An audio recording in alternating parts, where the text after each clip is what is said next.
It's 94.3 WYBC. I'm Darryl Huckaby, Didi in the morning. And I'm so excited this morning because I have a special guest. And I normally don't get excited about talking to celebrities, but this one I'm excited about because she has a good spirit, a good aura about her. But more importantly, she has a phenomenal voice. And I'm talking about Ledisi. Good morning, Ledisi. How are you? Good morning. How are you? I'm honored to be here with you today. Thanks for having me. Well, I'm honored to be talking to you. And let me correct myself. I should say Grammy award-winning Ledisi.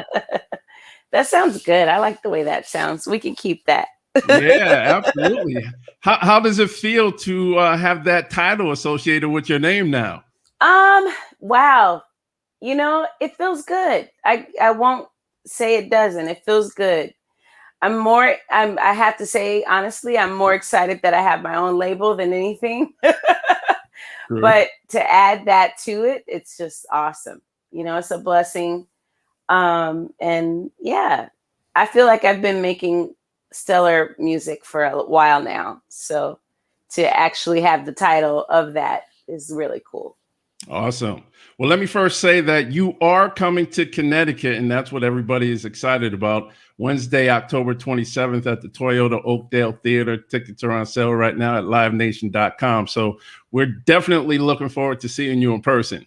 Oh, it's going to be great. We've been in for a year and something? Yeah. So I mean, and this weekend I was able to perform, and I was like, wow, I remember now.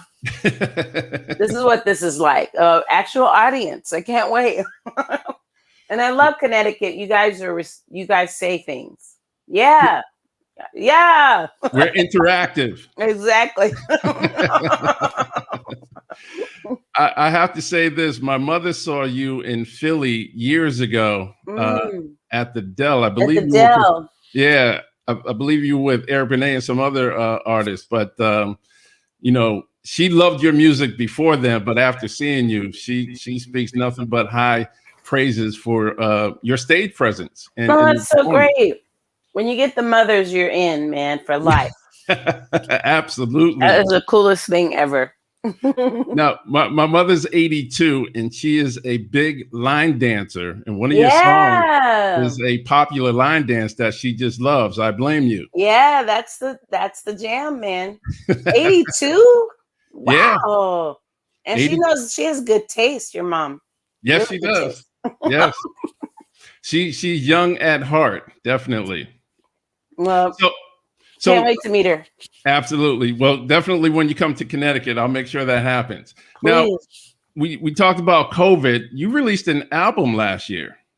I released 2 albums. I'll be on my 3rd one, but last year was the first. Yes. Okay. Last year was the first. The Wild Card I released in August. Right on. Yeah, that was a big day. August 28th is the date. Mm-hmm. Now, was that as a result of being quarantined? You had a lot of time, so you were able to, write and. No, I hadn't put out an album in 3 years. Prior to COVID, I was already kind of isolating myself anyway. So when COVID came along, I was already familiar with the feeling of being at home and creating music. So the Wild Card was 3 years of work. Mm-hmm. And I was excited about releasing it. And then COVID came and I was thinking, well, do I release it or do I wait? Because I'd already planned to release that year. Okay. And when COVID happened, I said, well, yeah, I'm going to continue on with what I plan to do. I don't know how we're going to do this, but we'll figure it out. And that's what COVID taught me, that the simple things you can enjoy, and people are listening because they need stuff to listen to. And so it worked out perfectly for me. Anything for You came out in April of that year, and then I watched it soar, and then the album came out in August, and then it became my first #1 single ever.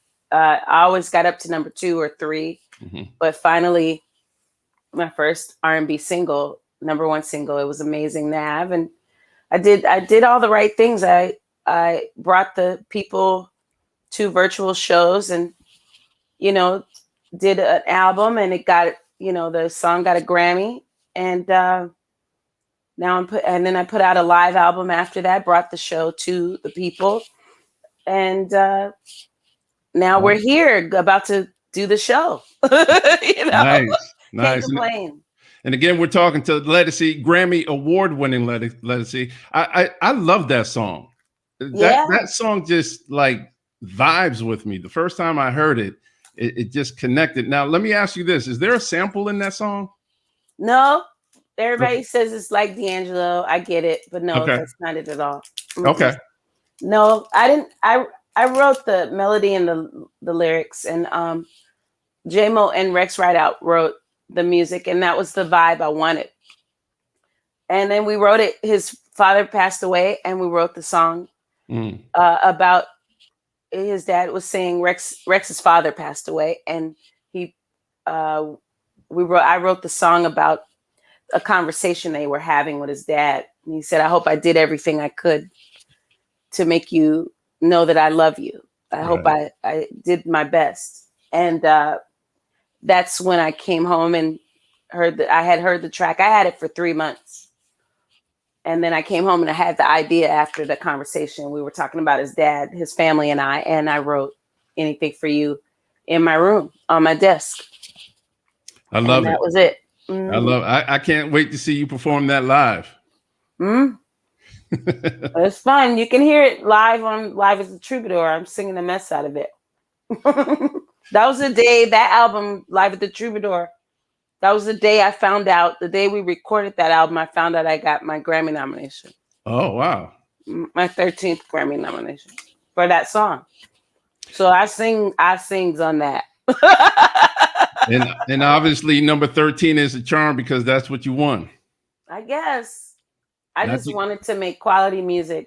My joy has been the people responding and holding me and lifting me up in my music. And that's the reward for me, and to actually have it all happen on my label just means the world to me. And you have a strong connection with your audience. Oh, yeah. Well, everything. I don't know what I would have done if I didn't have the audience, the fan base that I have. They really come around. They've been there when I didn't have any music. Right. And they were there every time I have music.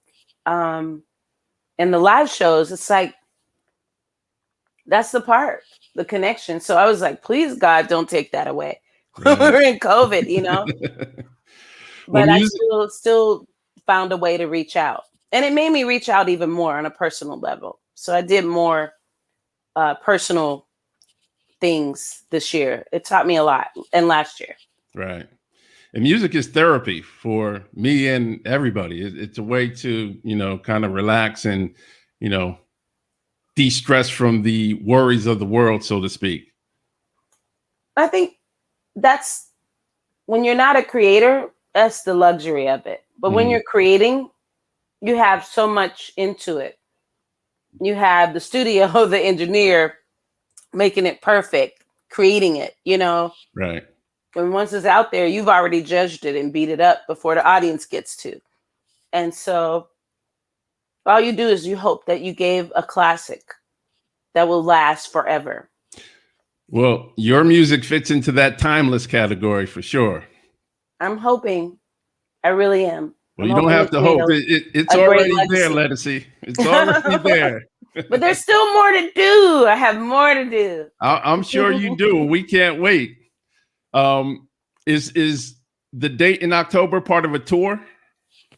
Yes, the October date is part of the Wildcard tour. Okay. I wanted to at least, have a tour for this album that it deserves it, like all the other albums, Right. Right now, I'm about to release the Ledisi Sings Nina project, which is a tribute to Nina Simone, all her works. I'm not trying to be her. I'm just touching on her pieces, her great works, and doing them my way. And with the orchestra, Metropole Orchestra, it features Lisa Fisher, Liz Wright and Alice Smith on Four Women and the New Orleans Jazz Orchestra. And that comes out July 23rd. And then I sing at the Hollywood Bowl with the LA Philharmonic, that album, July 24th. Wow. So before I had that as the next piece, but I also wanted to make sure I, celebrated all the wins with the wild card and wanted to have a tour for that at the end of the year, but awesome. I'm doing great. I've been on a lot of these jazz festivals to support the Nina Project and also support the wild card tour, the wild card album. So it's great being outside of a box that people put me in, right? And thankfully having my own label, I'm able to do intricate things like that and release 3 albums in a year. It'll be a year. You are in control. Yeah. and that's a beautiful thing, being in the music industry, for sure. Definitely. So, well, Ledisi, we look forward to seeing you in October here in Connecticut. Again, that date is October 27th, the Toyota Oakdale Theater. Tickets are on sale right now at livenation.com. It was so good talking to you, and I can't wait to meet you in person. Yes, you're amazing. And please tell your mother I said hello. I will. And thank you for making time for me. I really appreciate this. And we're going to have fun when you see the show. I hope you love it. I'm sure we will. Based on what my mother saw in Philadelphia, I know it's going to be a blast. What's your song, though? I want to know what your song is so I can make sure it's on the set.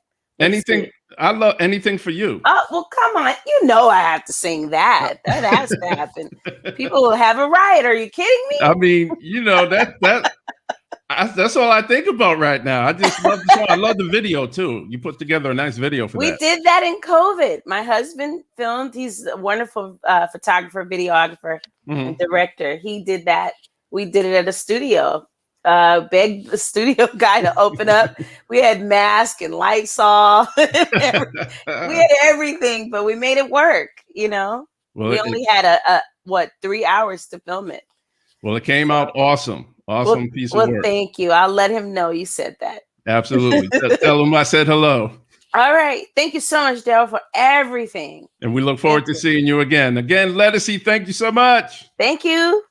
It's 94.3 WYBC. I'm Darryl Huckaby with Dee Dee in the Morning. I love your